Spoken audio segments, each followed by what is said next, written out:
How's it going, Mother Geekers? Blake here with Ramblin' Movie Takes, coming at you with a review for Star Wars: The Rise of Skywalker. So obviously, there are a lot of varying opinions on this movie. This is a very mixed movie. It's a movie that has a lot of mixed reviews. You have, especially amongst critics, fans seem to be a little bit more like just average moviegoers seem to be more in favor of this movie, but critics are just kind of roasting it. So I, for one, have never been one to really care about critics' opinions. I do pay attention to what they're saying, but I will always judge a movie for myself because that's just the way I do things. Nobody's going to speak for me. Nobody's going to get in my mind and make me think one way or another. You know, I'm strong-minded enough to where I can make my own. I can come up with my own opinions on movies.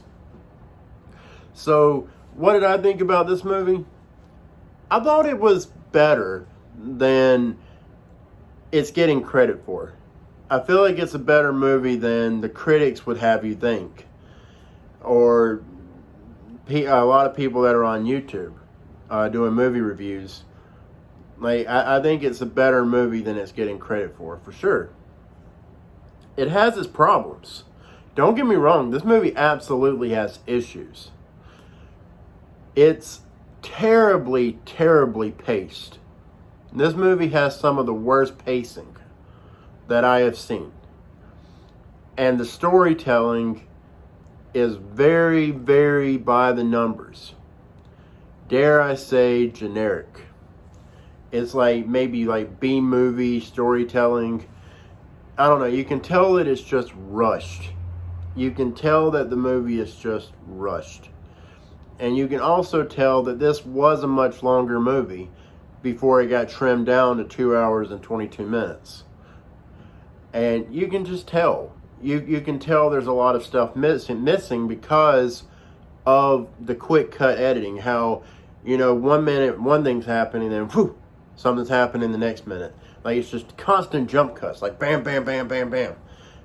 And it was driving me crazy.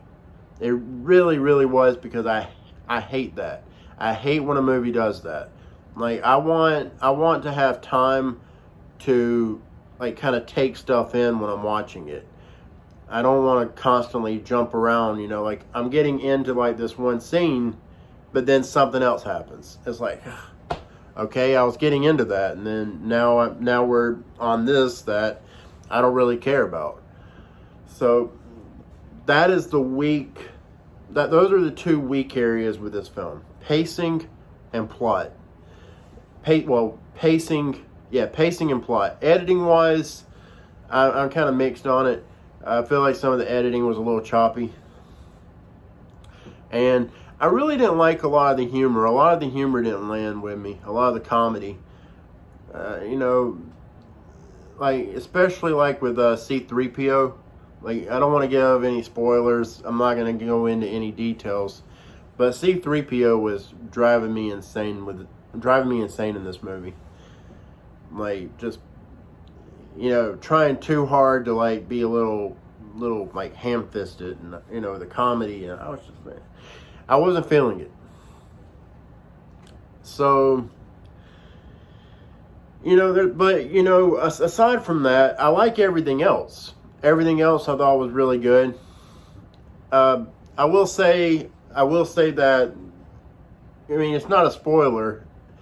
You know, if you've seen any of the marketing for this movie, which I assume all of you that are watching this video have seen the marketing, obviously, you know, the Emperor returns and is in this movie, Darth Sidious, or Emperor Palpatine.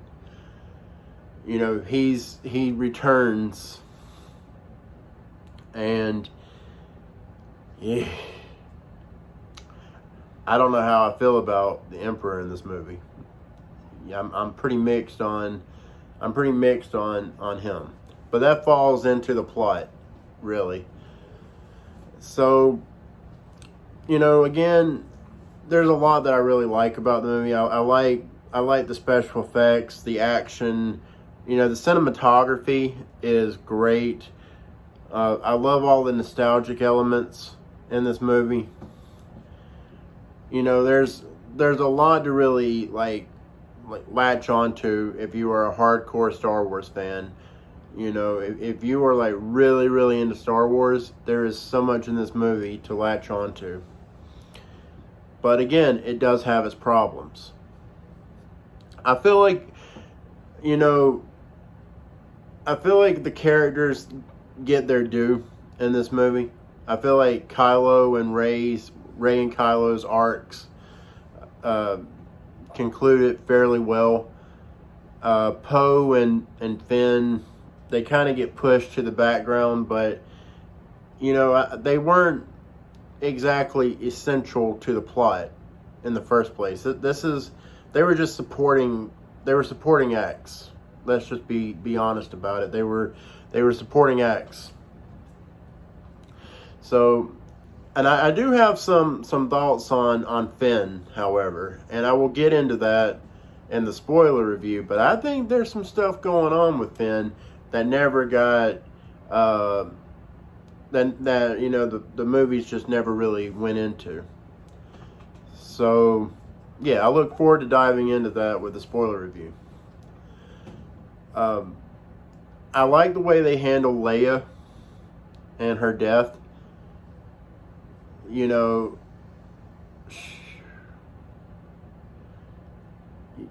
Like how, when I say her death, I mean like when she passed away in real life, like Carrie Fisher. I'm not, but when Carrie Fisher passed away, it backed J.J. Abrams and company into a corner with how they were going to handle Leia in this movie, and I feel like they handled her very well as they possibly could have.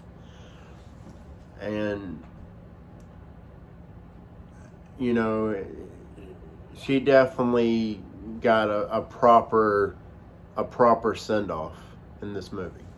So I applaud J.J. Abrams for treating the character of Leia with absolute care.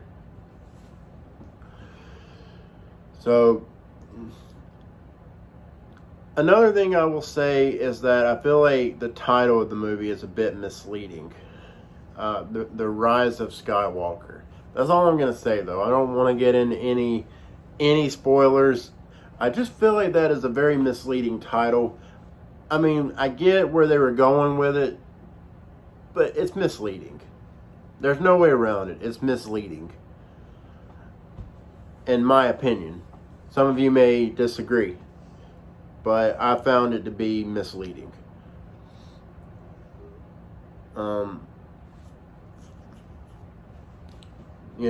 And also Lando Calrissian, he makes his big return in this movie, and I like the way he was handled, even though he was pretty much just a glorified cameo, if you will. He wasn't a huge factor in this movie, but what he does in this movie, he does well. And also Chewbacca, like I really like the way Chewie was handled in this movie. Chewie got a lot of respect in this movie. I feel like he got a lot of respect in this movie, more respect than he normally does. And yeah, I mean, I guess that's pretty much it as far as the characters go. This movie is definitely an improvement over The Last Jedi. If you hated The Last Jedi, this movie is definitely better. It is more akin to The Force Awakens than The Last Jedi. That is for certain. This movie, it almost feels like an apology for The Last Jedi. You probably heard that somewhere else, but it's the truth. It feels like an apology for The Last Jedi, because J.J. Abrams, he knows. He's not going to come out and say anything negative about The Last Jedi, but it's obvious that he didn't like the way certain things were handled by Rian Johnson, the director of The Last Jedi. And I don't want to say that he necessarily fixed anything, but he just made a movie that I feel was more palatable for the fans and for casual moviegoers, for casual audiences. Honestly, that's how I honestly feel. So, you know, again, great special effects, great action. Love the nostalgia elements. Those were my favorite parts of the movie. I love I love nostalgia-driven stories. I know a lot of people don't. A lot of people prefer to have like a deeper story with nostalgia being something kind of like in the backdrop. And I get it. But for a movie like Star Wars, I'm all about that nostalgia. I'm all about it. They give me the nostalgia. I want you to remind me of past movies that I grew up with. Like hit me with it. That's what I want to see. That's why I love The Force Awakens so much, because it was a nostalgia-driven storyline. And that's why I like this movie, because it's a nostalgia-driven storyline. Even if it is very by the numbers and very, very safe. J.J. Abrams and company played it very, very safe with this movie. It doesn't take chances. That much is for certain. It does not take chances. So anyways, you know, my rating for this movie, I give it, you know, coming out of the theater, I gave it a 7 out of 10. And that's what I'm going to stick with. I give it a 7 out of 10. I didn't love it, but I did like it. And I think if you are a hardcore Star Wars fan, if you are a casual Star Wars fan, if you're just someone that is familiar with Star Wars, you may not know like all the ins and outs. You may not be that deeply invested in it, but I think you will enjoy it. I mean, people are going to have different opinions. This movie isn't for everyone. If you go into it with a very critical mindset, it's very easily to nitpick. But if you just go and watch it as a fan, as someone who has grown up with these movies, and you just respect the legacy of this franchise, you know, I think there is some good to be found and enjoyment to be had. All right, so that's all I got. Thank you for watching. Please like and subscribe. Hit that notification bell. That way I can see you next time. Y'all have a good one.